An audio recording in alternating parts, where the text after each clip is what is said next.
உங்க மனதினுடைய யோசனை பலமா இருக்கு. என்னென்னத்தையோ நினைக்கிறீங்க.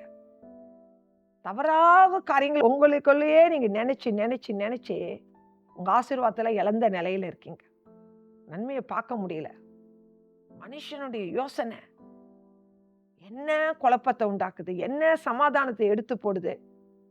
தேவையில்லாத யோசனைகள். இன்னைக்கு உங்களுக்கு தேவனுடைய வார்த்தை என்ன தெரியுமா? நீதிமொழிகள் 16வது அதிகாரம் 9வது வசனம். மனுஷனுடைய இருதயம் அவனுடைய வழியை யோசிக்கும், அவனுடைய நடைகளை உறுதிப்படுத்துகிறவரோ கர்த்தர். கர்த்தர்.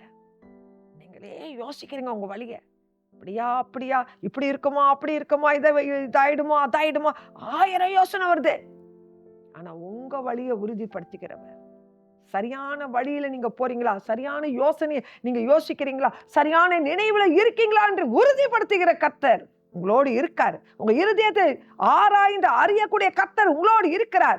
அவர் தான் உங்க வழியை, இதுதான் சரியான வழி, இதுதான் கரெக்டான யோசனை, இதன்படி செயல்படு என்று உங்களை கைட் பண்ணுவார்.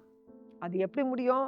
வேதத்தை வாசிக்கும் போது, ஜெபிக்கும் போது உங்க சரியான வழியில கர்த்தர் உங்களை நடத்துவார். உங்க பாதையை செவ்வையாக மாற்றுவார். உங்க வழியில தேவன் நன்மையை கட்டளையிடுவார். உங்க இருதயம் கலங்காது இருப்பதாக. கர்த்தருடைய கரம் உங்களோடு கூட இருந்து உங்களை ஆசீர்வதிப்பதாக. ஆமென்.